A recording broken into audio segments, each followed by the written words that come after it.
ITV News has learned that imports of food and plants from the EU are being waived through customs, even if they have incorrect paperwork. Britain is becoming a smuggler's paradise, and it's all because of Brexit, but also the incompetence of the government. New checks, which are all part of the Brexit trade agreement, came into force this morning. In January this year, the government began phasing in new rules for all imports of animal and plant products from the EU. Medium and high-risk goods now require health certificates, which in the case of animal products need to be signed off by a vet to show they meet UK standards, which are currently the same as EU standards. And from Tuesday, they will begin to check documents at the border and carry out physical inspections. The government says all these processes will add £330 million a year to the cost of imports. Remember that figure, because it's going to come up later on. Joel, is this all part of the government's pragmatic approach to Brexit checks now then? There weren't meant to be any checks. It was all meant to be... We would have gone on to the broad sunlit uplands that are awaiting us. In fact, I would go further and say it's an ongoing list and legacy of lies and gaslighting at the level of the movie The Shining. There will not be checks. There will not be checks. I speak as the Prime Minister of the United Kingdom and a passionate unionist. There will not be checks on goods going from Northern Ireland to Great Britain. Little pigs, let me come in.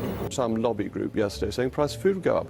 It'll go down. Not by the hair on your chinny chin chin. Our food bills would be lower, our energy costs would be lower, our tax bills would be lower. Outside the EU, our food bills will be lower, our fuel bills will be cheaper, our taxes will be lower. I think people will be better off in terms of their household budget. Cheaper food, clothing and footwear, which we will get when we are free to set our own economic policies. Have cheaper food, cheaper shoes, cheaper bras. Like shoes, food, bras, the things actually that the poorest families spend the biggest part of their incomes on. Those things will stay expensive if we stay in a customs union. Before the referendum, some argued Brexit would make food cheaper, but a quarter of everything we eat is imported from the EU, and it's about to become more expensive. Here's Johnny. It appears to be, and it's important because a quarter of all the food we eat, Mary, is imported from the European Union. Much of it arrives on the back of a lorry. Now, the government insists the new border checks will better protect us from diseases. Are the government actually saying that Europe's disease-ridden as a defence for putting in these barriers which they didn't need for over 40 years prior to leaving the EU? Whilst at the exact same time saying they don't want to implement these border checks because it holds up that food coming in. You couldn't make it up. But they will also, however, make food in the UK more expensive. In the UK, more expensive, more expensive. Around 6,000 lorries arrive here at Port of Dover and just down the road at Eurotunnel every day. Both ports today say freight has been flowing more or less normally. And you are going to really like the reason why it's been flowing so well. ITV News has seen a slide demonstration by DEFRA which helps to explain why. It shows that as of last week, 33%, a third of EU import declarations were being rejected because of errors. Remember that, but also remember the 25% that was stated earlier of food imports into the UK. That means if this doesn't change, we could be in a situation where a third of food isn't coming in from Europe. And to avoid disruption at the border, DEFRA said that those with minor errors should be waved through. This is a smuggler's dream, and not only that, our TV channels are advertising it to smugglers in Europe. And that border controls, full controls, should be imposed as soon as possible. Full border checks then are not being applied here as of today. But however, I will give them the benefit of doubt on that very thing because you don't really want to put in full control straight away. You want to ramp it up slowly so you can learn very quickly on the job what you need to do.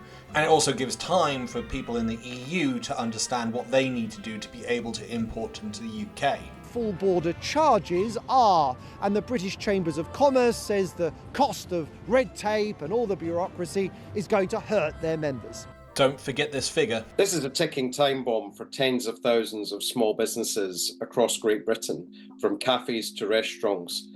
In 12 weeks' time, the invoices will drop and companies will face bills running into thousands of pounds that many even today don't know they're on the hook for. This isn't over yet. Well, tonight, the government told us in a statement that it is taking a pragmatic approach to the new border checks. Mary, it admits that the error rate with paperwork is high and says it's working with businesses to bring that rate down. We just heard from William Bain here that UK shops and commerce don't even know that they've got charges coming to them in about 12 weeks, as of today. And we know 1/3 of EU businesses are making mistakes on these forms. That means they don't understand the forms, and there's a good chance they don't even understand the checks. We've got some serious problems coming our way. The government says it is protecting the UK's biosecurity while also minimising disruption. And there's that gaslighting I was talking about, and it's going to come back even more in a minute because they won't release the documents that they use to calculate the price. It does admit the cost of border checks. There will be one. It's negligible though, and it says that it will cause minimal impact to the price to consumers here in the UK. The government says all these processes will add £330 million a year to the cost of imports. But independent expert analysis for ITV News estimates the cost will be almost 10 times higher, and do not include the cost of the safety and security declarations that hauliers will need to make at the border from the autumn.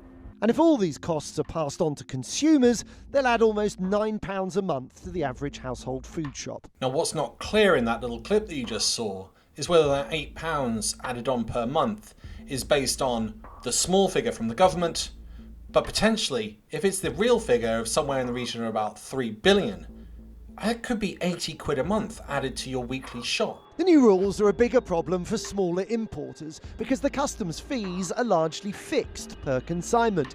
Supermarkets fill lorries with food, smaller importers fill pallets. As a result, they end up paying more in charges per item. The government says it did a rigorous assessment of the cost of the new border checks, but refused to share it with us. And there are those lies, and there's that gaslighting again. With just a 0.2% increase over the next 3 years. This is almost like something out of a manager turning up at a football club and saying, I'm going to win you the league. And he ends up being in the relegation zone, and then they're still telling you that what they're doing is great.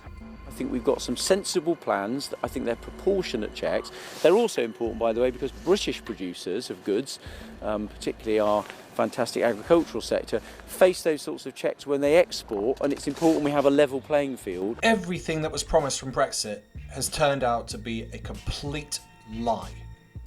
I am sick of it. I hope you are too. Some big changes are needed in this country, and to start off with, don't vote Tory, don't vote Reform. They are evil beyond comparison. Once again, thanks for listening. Bye for now.